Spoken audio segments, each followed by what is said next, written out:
All right. We are back. This is the Working Title Show with Zach Sams. I am your host, Zach Sams, and I am excited to be back in the studio today. We're going to have a great show. It is beautiful out. It's that great month of November, and as always with me, Trey in the booth. What's up, Trey? What's going on, man?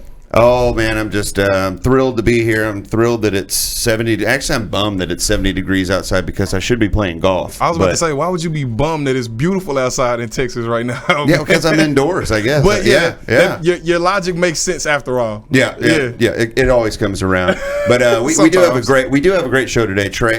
And I want to thank Jim Kelly, who is the principal and broker of Champions DFW Commercial Realty, for coming on the show today. Jim, how are you? Howdy, brother Zach. I appreciate you having me on today. Absolutely. I'm glad to have you on. You're looking really hip and cool today, by the way. Yeah, that's a great jacket. Well, I'm from Oak Cliff in Dallas. That's my hood. And okay. Well, you probably have a lean, too. Absolutely. It's in there. By the time the show's over, Trey, it's probably going to come out. But seriously, Zach, we're excited to be here today. Yeah. Zach has a patented lean for everybody who's listening to the podcast right now that we were talking about a little bit earlier, just to give everybody some insight on what that means. Well, normally you'd be able to see that on a podcast, but I believe we're videoing. So right, true enough. We're videoing audio. It's out there somewhere if you can find it. Good luck. Okay. But Jim, so thanks for coming on, Jim. You are a veteran in the commercial real estate arena. You own a brokerage there in South Lake, and one of the things we really like to talk about on this show is if you want to hear about negative things, there's a whole lot of outlets out there, and so we like to feel good when we're in here, and there's nothing else that feels. I don't think anything feels as good as the economy in Texas has for a long time now, and it's continuing to go. I mean, you've got about 5 million papers out in front of you, all the good news that we see going on around here in commercial real estate. So just in your opinion, Jim, what's keeping us going? Well, let me just step back for a second. Zach, I was born and raised here. Yeah. So I've lived here my entire life. Oak Cliff. Yeah. Live in the South Lake Grapevine area today. But so I've seen and witnessed firsthand what's happened to Dallas in my entire lifetime. And sure. Dallas-Fort Worth is such an economic engine. I call it the rocket ship. I've lived in places like Atlanta, Georgia, Miami, Florida, L.A., and to me, Texas is very unique territory and market that most people don't comprehend. But I start with this. Yeah. People in business operate to be profitable, to make money. So people in other states, as they get taxed and the ordinances become heavier and they become burdened. In fact, I think America was started because of overtaxation, right? I heard that once, but people are forgetting. But wake up, people. So I believe that the bulk of corporations are considering taxes for many reasons, but that starts there. Less taxation. They're pro-business, pro-development, right? Yep. Lower cost of living, lower housing costs. They're in the middle of the country. So you're in the central time zone. You can get to either coast. You can get to international. You have an international airport right here. So I think it just is a fantastic, dynamic place to do business. Absolutely. I mean, it is, and we're seeing all those things play out. And for a while, though, I mean, if you go back, I mean, as you said, you grew up in Oak Cliff. I mean, Texas wasn't the economic engine it was back then. It was, but nobody knew about it. And now they're starting to figure it out. And it took a runway. I mean, obviously, we were heavily focused on oil and gas when I kind of grew up, and that kind of started to taper off in the 80s and 90s, and then had a blip with natural gas in the 2000s. But, we are so diversified, unlike even cities within Texas. If you look at Houston, you look at San Antonio, you look at Austin, Tech, Dallas is so diversified. So you'll get companies coming from every conceivable vertical market possible to the Dallas-Fort Worth market, and that just continues to drive. So as long as companies continue to come to Texas and Dallas-Fort Worth specifically, I think we're going to see the economic engine, even in a market reset. People have been protecting it. Is it a year out? Is it 2 years? Is it 3? Well, when people are still coming here, it's like South Lake. It's a high demographic city. Well, when there are resets, Zach, people who bring home the most money have the ability to sustain their lifestyle longer, right? So it keeps that area kind of insulated. And I think North Texas is insulated from within Texas, and in Texas is certainly insulated a little bit within the country in terms of economic strength. Yeah, if that doesn't make you feel good, I don't know what does. It's interesting you mentioned that about oil and gas. In the past of Texas, as that was, especially Dallas-Fort Worth, that was the main economic engine. And on Monday, yesterday, I was at a conference, and the lady speaking was, she was with the Bureau for Labor and Statistics. And it was really interesting when she was kind of showing the timelines of, where we've had unemployment, gains. In the past, it was, oil and gas related. But now in Dallas, we don't see those dips in employment like we did when we had, booms and busts in the oil industry. But conversely, Houston, you can still see on their employment, stats where every time, oil or exploration or whatever it was, not as much natural gas, still oil. When that goes down, so does the employment, and that just doesn't happen in Dallas anymore. We have so much industry here. Well, and as a benchmark, Texas still has 2 to 3% unemployment. Yeah, that's a crazy number. I've never seen that in my lifetime. And so, anybody that wants to work, there's lots of opportunities out there. I think there's a key there: wants to work. That is true. That is true. Got to work, people. Anyway, so we will be back. We're going to take a quick break. We'll be back with Jim Kelly, principal broker of Champions DFW Commercial Realty. Thanks, Jim.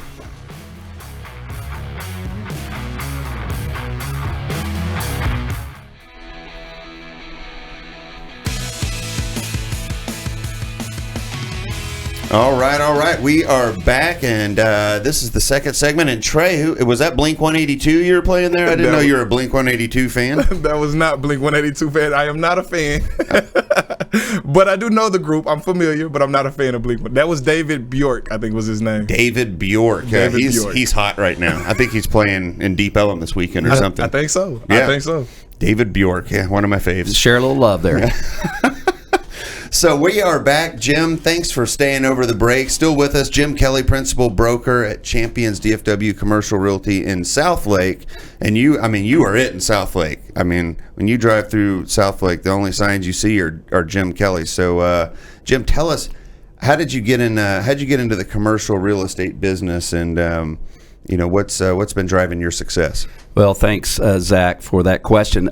Very interesting. I grew up in Oak Cliff, as I mentioned. I went off to Abilene Christian University in Abilene, Texas, to get a marketing degree, and somehow tried to pursue the corporate America dream. Yeah. And found myself working for, startup companies, sure, candidly, that were underfunded and undercapitalized. And so the story goes, I was in Pittsburgh, PA in December, the month of December, very cold, icy, wintry day, when the president of that company then called me at 10 o'clock at night to tell me I am no longer employed. Good luck getting back to Texas. And I'm like, okay, well, I come back to Texas. My head's down a little bit, I'll be honest. College degree, workaholic, single, just tearing it up. Yeah. But I was on a journey, Zach, I didn't know I was on. And a friend of mine said, hey, have you ever thought about real estate? And I said, no, ma'am. It was a lady that I had gone to church with. And she said, well, come spend 2 days with me. And she was leasing tower space out in Irving in Las Colinas. And I said, sure, I'll take you up on that. 2 days of that, I just could not believe. I fell in love. This is my passion. This is my epiphany. 6 weeks later, I had my license.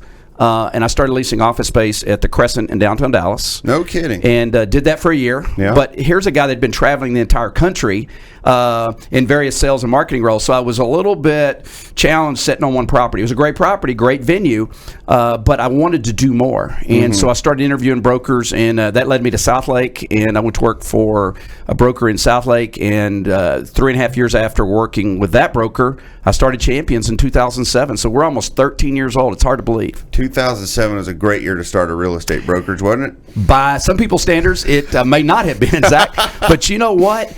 I have some of my associates that, especially one, he said, when I saw that Jim started in 07, at the bottom of it, right? Yeah. 07, you 8, only 9. go up from there. Well, and that you stayed in business, and that you flourished.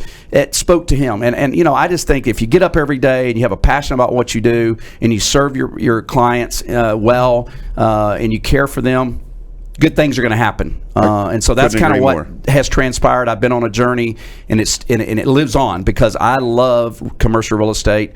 I love what we do. We get to help people every day. Every project's different. Every client's different. And as I say, we connect dots. That's what we do. We're in the people business. Real estate is just a vehicle that allows us to get there.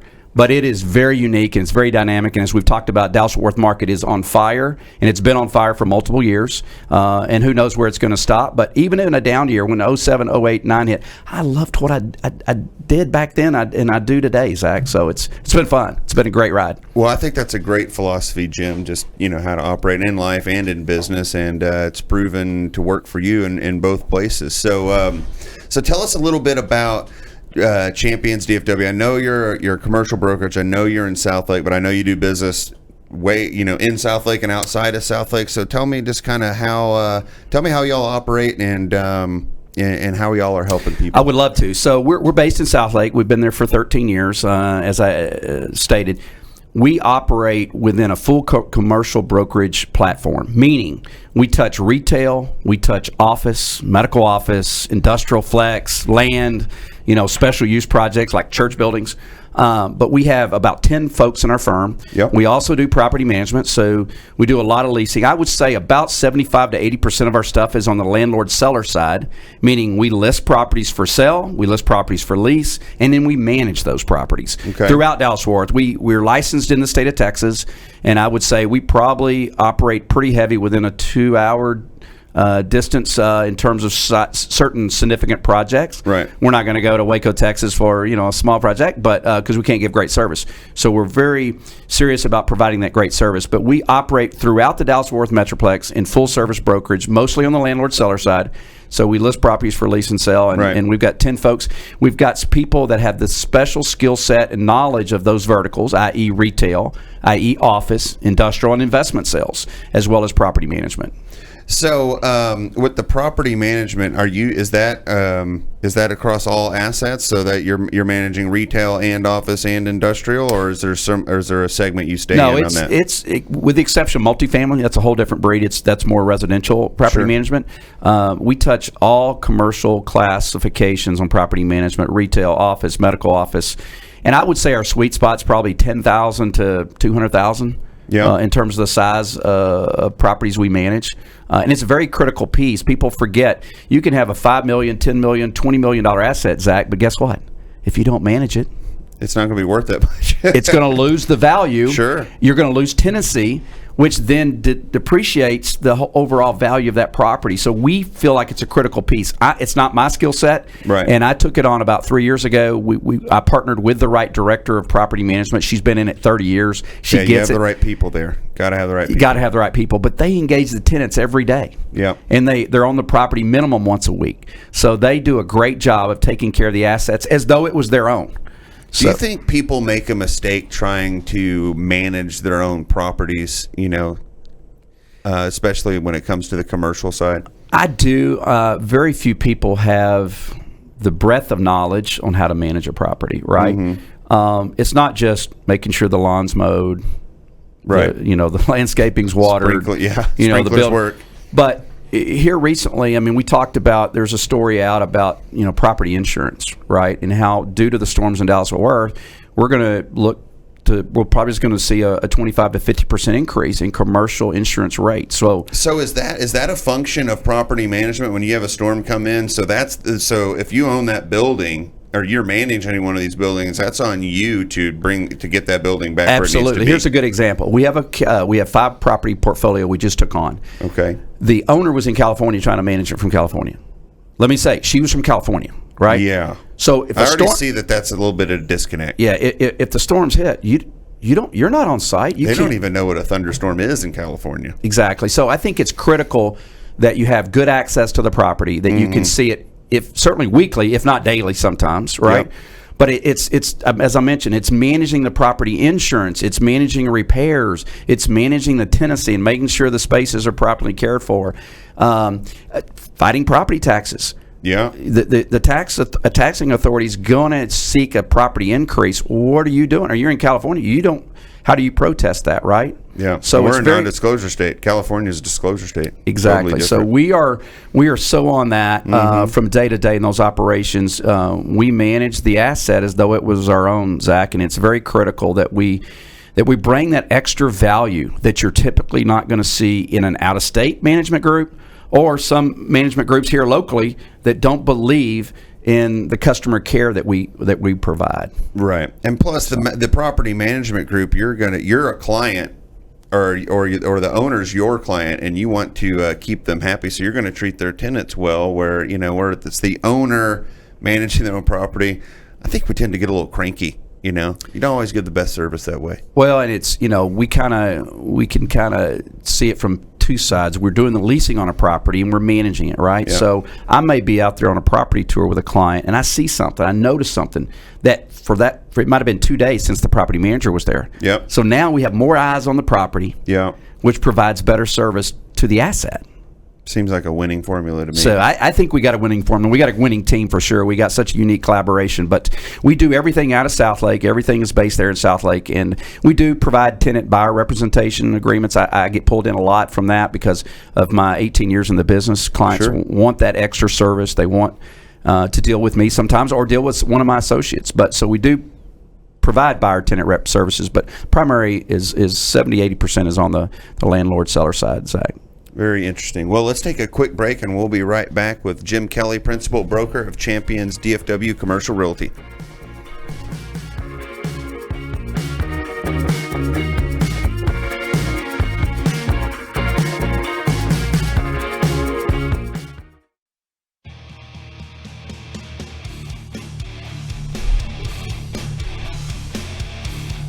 All right, I like that, Trey. Is that Primus? That is not Primus. That is Victor Olsen. I'm going back to my Beavis and Butthead days, I guess. Who is Primus? I haven't heard of them before. Look it up. Okay, look it up. I got you.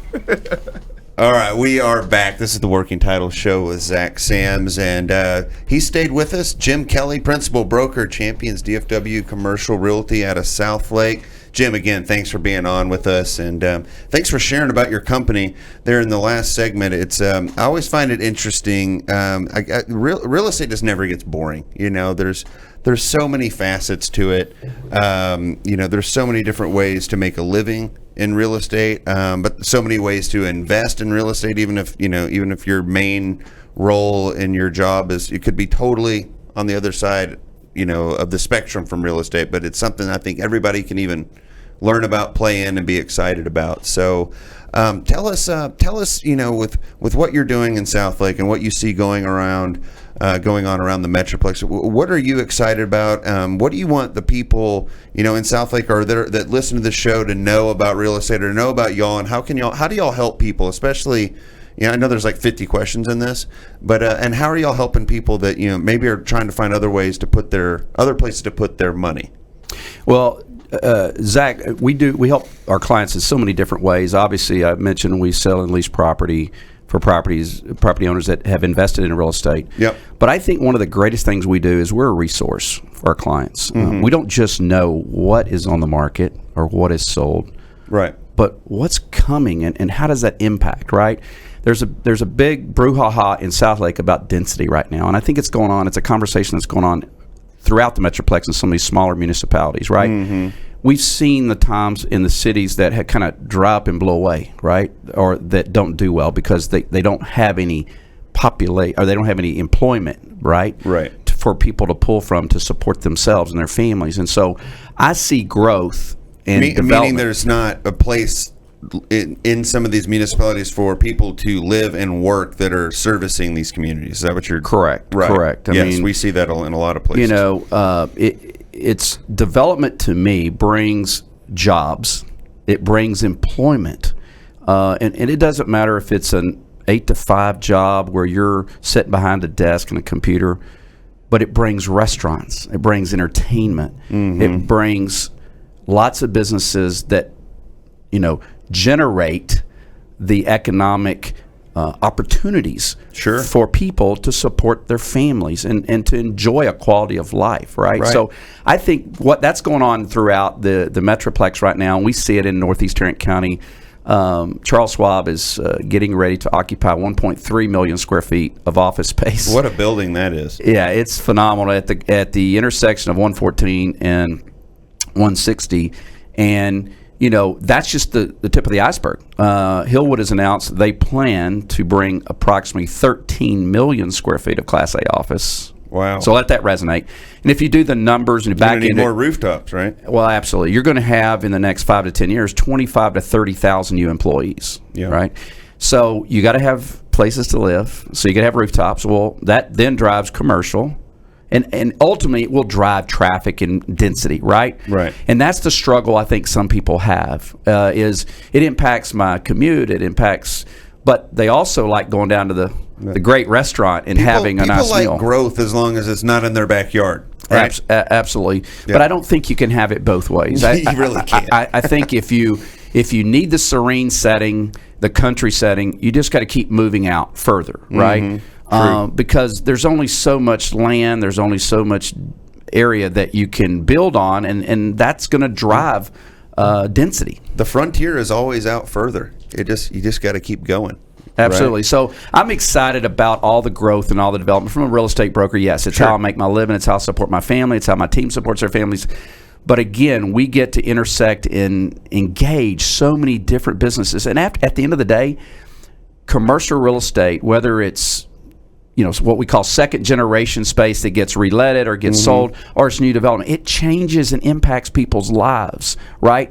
I mean, people don't realize they're walking around on commercial real estate all day long. Here's a good story. I told you earlier, I just came from my son's Thanksgiving, and they early in the year, they planted the school year, they planted a garden. Right. And their hopes was to plant the garden, reap what they had planted, and then make a Thanksgiving meal. Well, guess what? What? Texas heat, Texas weather didn't allow the garden to grow. So in the storyline, the kid's storyline's like, we just went to the grocery store. But the Pilgrims and the Indians didn't have that luxury. No. So when people think about how developers may be impacting them in a negative way, they need to realize that it's been a positive thing. Because last time I checked, we had indoor plumbing. Yeah. We have grocery stores. We have clothes stores that we can run down the street and get what we need that improves our quality of life. That's a great point. My wife showed me last night as we were getting in bed, getting ready to go to sleep. She showed me this funny video, and I wish I could link to it. I'll see if I can find it and I'll link to it. But it was of this dad, and he was trying to teach his kids a lesson. And so as we're approaching Christmas, and everything that he was coming into contact with that morning as he was going out to work was wrapped as a present. So he walked into his closet and his shoes are wrapped as his gift. He's like, wow, I have shoes. And then he gets down to the breakfast table and his breakfast is wrapped. He's like, I have food to eat. Then he goes out to his car in the driveway and it's all wrapped. He's like, I have a car. And it was funny, but it was so true. We forget how blessed we are all the time. Well, and it starts, I tell my kids all the time, it starts with you being born in this country. Oh, you ain't kidding. And then Texas next. Absolutely. People want to talk about, like you said, they want to talk about maybe negativity or things that are happening negative in our society. But we're born in this country. It is the most blessed country in the world from my perspective, right? Amen. But, try doing without some of the things and then tell me how you like that, right? Or, I used to hear a saying, if you don't like it, try missing 3 days and tell me about that, right? Man, I wish all the people bashing this country all the time could have about 3 days of missing out on all the blessings that we have here every day. It'd be a different story. It is so relative. Exactly. And I hope that my kids, when they're growing up, I hope that I can expose them. And we teach them a lot. There's families that don't have what we have, that live in cardboard boxes, et cetera, et cetera. And so I certainly try to embrace the thankfulness, not only in this season, Zach, of Thanksgiving and Christmas, but, what we truly have and how blessed we are in this country. And part of that is the commercial real estate aspect that it's my passion, my epiphany. I get to practice it every day with people like yourselves, and it's just it's so energizing to be able to have people like you involved in us at Champions and be engaged with us to help folks. Well, we appreciate you as well, Jim, and all you're doing for the community out there. And it is important. It's important that y'all do impact people's lives, because these are people's businesses. Some are homes, whether depending on what type of real estate it is, but they have to be able to support their families, and so commercial real estate does that. It does do that, because it impacts how people, whether you're leasing a property, you're buying a property, they operate from commercial space or buildings or properties, and it blesses their family, and so creates jobs. Absolutely. And gifts to our society. That's good stuff. Jim, I hope you'll come back and visit with us again. Absolutely. I'm excited about it. We didn't get to any of your papers. Oh, we did have one other thing I wanted to ask you about. You told me y'all had a couple properties coming on that you're excited about. What were those? And we'll link to those on the page as well. Yeah. First up is Chapel Crossing Medical Office Building in Southlake, no less. It's a 51,000 square foot medical office building. We've got it about 50% leased, but we've got more room. We need some medical user specialty docs to take a look at that. It's a great location. It's at Whitechapel 114, so easily accessible. Sure. Lots of docs already in the building, but it's a great demographic city with more growth coming, and we need more docs there. So I'm very excited about that. We lease and manage that property, and then we have an extra 2 acres next door to that someone can come along and build another office building up to about 25,000 square feet. So that's the one of the new listings that we have, and we're working diligently on that. So if you look us up on our website or contact us, Zach, if there's anybody listening that needs medical office space in the Southlake, Northeast Tarrant County. The other one that I'm really excited about is Cleburne Station. I know you're a sports guy. Cleburne Station. Yeah. It's down south of Fort Worth, 20 minutes or so, and the mixed-use project that we've taken on is a 60-acre, actually it's total 75 acres, less the ball field of 15 acres, so it's about 60 acres of development. The Cleburne Railroaders are the minor league ballpark. Oh, no kidding. It is a phenomenal I didn't even know there was a minor league team down there. You need to go check them out. They were going back and forth between first and second last year. But great little team, great facility, great ballpark. And it's right on the point of 67 and Chisholm Trail. So it's a great project. We'll have multifamily opportunity developments there, hospitality. We need a movie theater down there and big box retail. We've got a national C-store that's signed up. They're going to be starting development soon. The baseball park's there. It's ready to go. We're ready for the developers or clients to come and build a building or lease space there. That's exciting. Well, what's your website, Jim? It's championsdfw.com. That's championsdfw.com. And our corporate office number is 817-488-4333. That's championsdfw.com. Awesome. Well, we will link to it on the site. And thanks again, Jim, for coming on. Can't wait to have you back. Thank you, my man. I appreciate it. You got it, Have a good day. This has been the Working Title Show with Zach Sams, and we will see you next time.